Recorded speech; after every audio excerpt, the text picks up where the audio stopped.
Hello everybody, my name is Marissa Powell and I'm here to give you my graphic novel analysis. I read Aldrake vs. Chronah's Knights. The story and art are by Matt Wenger, with characters that were created by Matt Wenger and Keith Collins. It is independently published, it has 206 pages, and I would call it a genuine graphic novel. It doesn't seem like a compilation, as in there's a solid story arc all the way through, and it doesn't seem like it's telling multiple stories. So this is Dragoon Knight Aldrake's story, as you can tell from the title, Aldrake. As is stated on page 5, the goal is to kill all Chronah's knights, but his call to action doesn't come until page 12 when the goddess of this realm actually tells him that they are doing evil deeds in her name. And the one that really set Aldrake off was they killed a benevolent dragon that he was really close with. Act 2 supports this goal by giving Aldrake more reason to defeat the 12 paladins. He discovers that many of them were involved in the murder of his parents, and that they plan to summon an evil god.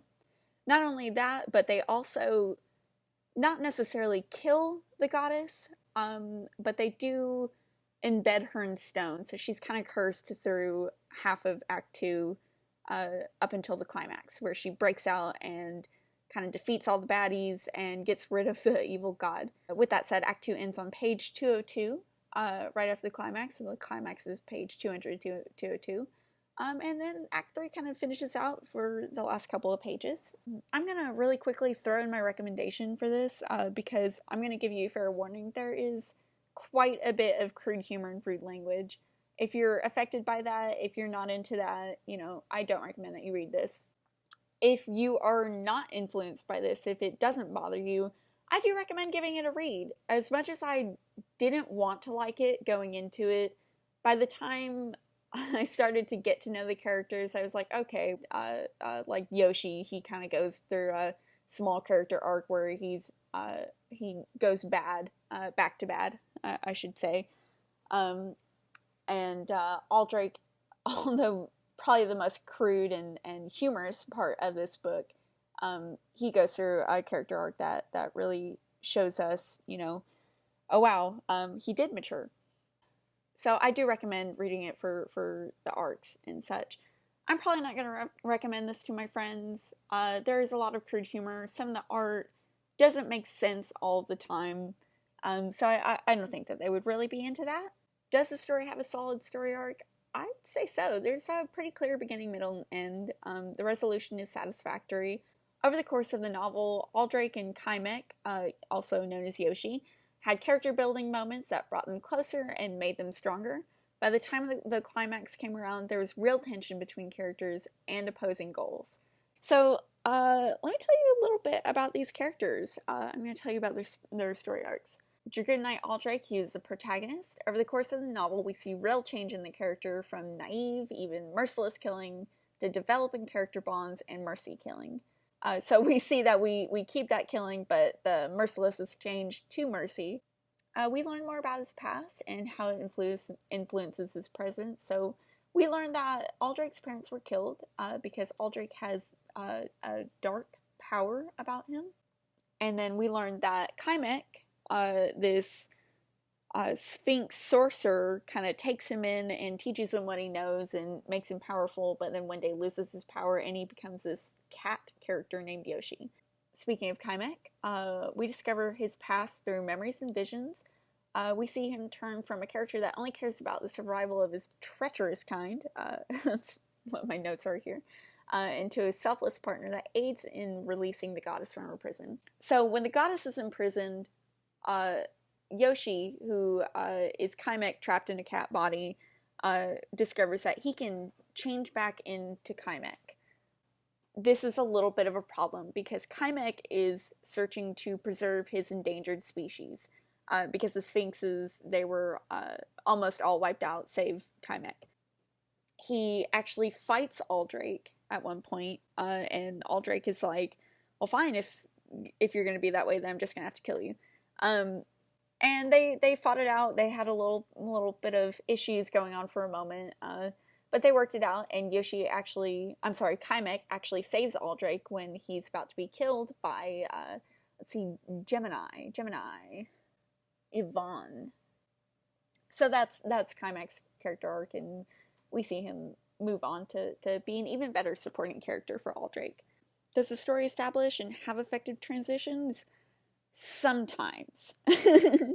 Well, most of the new settings have a wide shot showing the scene. There are no definitive captions. Not saying that you have to have definitive captions, but there are no definitive captions stating when or where the action is taking place. We have to take clues from the character's speech to understand where the setting is and when in the story the scene is taking place.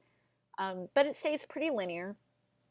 It doesn't jump around a whole lot, although there is some backstory and some memories. It's fairly clear. We get a really good understanding of what's happening and when it's happening. McCloud's ideas of transition.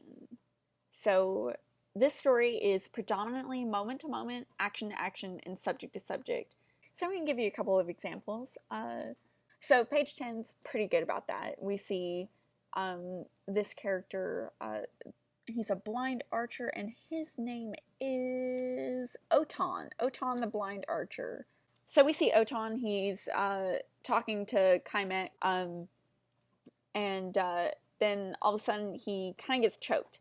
And we don't see what's going on because he's in this dark plane, and we open up and Aldrake has his hand around his neck.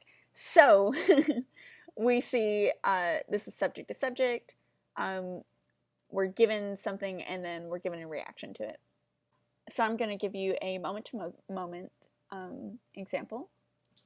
Here we see Yoshi, and this is Yvonne.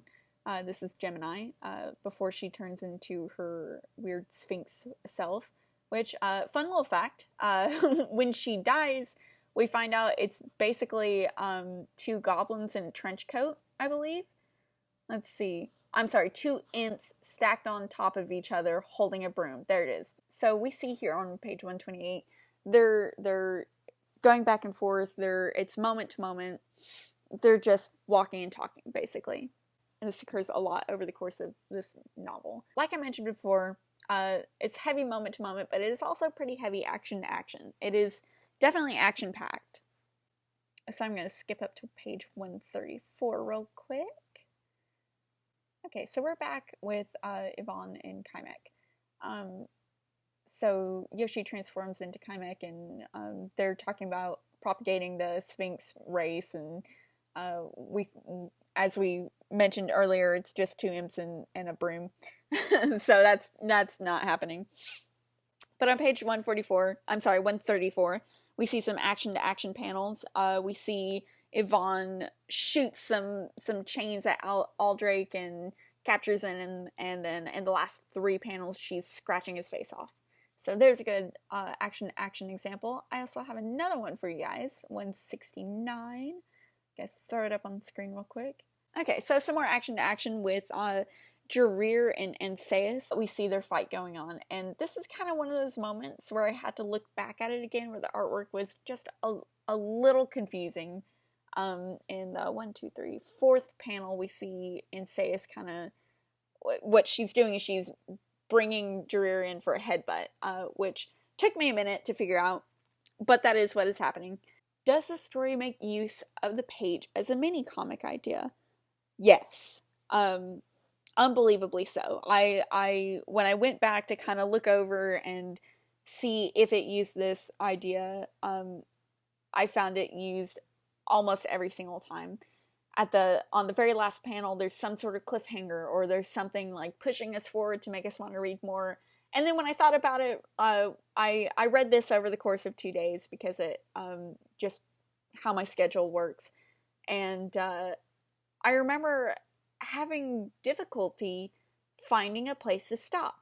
I ended up having to stop at the end of a chapter because I knew if I didn't there, I wouldn't be able to figure out where I was going. And also I wouldn't be able to stop myself. It was just a good solid stopping point. Okay, so does the story make effective use of directional flow? I'm going to say yes, sometimes. Okay, while many of the comic speech bubbles pull the reader through the comic, some of the speech bubbles break up into like one long dialogue from one or more characters. and it makes it kind of confusing. One page that I have bolded and underlined in my notes is page 148. Here we see, like, I believe it's a flashback after the killing of a dragon, another dragon that Aldrake was close to before he became Dragoon Knight Aldrake. So not only does it cover a lot of artwork, there's actually what I can only assume is Charlemagne's face is mostly covered up by a huge speech bubble that just continues and continues and continues.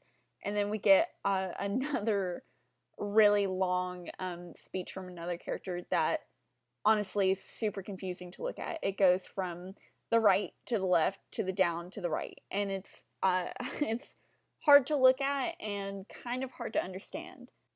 While it does pull you through, it just looks awkward and clunky, and again covers up another face. Let's see, I have more examples of this. 108. Okay, 108. Okay, so we're sitting in, I believe, it's like a bug. It's the scorpion silk tour bug. I'll throw up an image of the page before that actually shows it. It's kind of funny. So we're inside of this. It's like a tour bus, and it's Yoshi and Aldrake. And at the bottom of the page, in the last two panels, we see Yoshi's going on this small tangent, and then Aldrake interrupts, but it's not super clear that Aldrake is interrupting because it just continues, and we're not sure if we continue Yoshi's dialogue or if Aldrake is interjecting here. And then Aldrake comes back in. That's pretty clear, but it's just a little awkward right there. So again, we see this like long speech kind of broken up into multiple bubbles that are like pulled through. Again, not the worst thing in the world, but it just feels awkward and clunky, and it feels like it could have been condensed just a little more. I'm getting pretty close to wrapping this up. Any other observations regarding anything else we might have discussed in class? I have page 4, period, lettering, period. So let's see what I meant by that. Okay, I remember what I meant. So here we actually see some captions. We don't see captions a whole lot throughout this novel, but the captions, while they aren't terrible, some of them are they're misaligned. So it looks almost like maybe they started to do left alignment, but it ends in the center alignment in that first caption on the second panel. And then the very bottom panel, I think they could have benefited by doing 2 different captions. If they really wanted to emphasize that Dragoon Knight Aldrake that they have blown up for us, I think they could have done it better in a separate caption box on its own, maybe emphasized in some way, but instead they did like this text, and then all of a sudden center alignment Dragoon Knight Aldrake. I'm sorry, it just looks a little sloppy, and like they could have done it just a different way. That's just me though. Okay, well, I'm going to wrap this up now. I'm going to bring myself back on screen, and you can see that I have at some point put my hair up in a ponytail just out of habit. I couldn't even tell you when I did that. Everybody have a great night, and I hope you enjoyed, and good luck with the rest of this year. Have a great night, guys. Bye.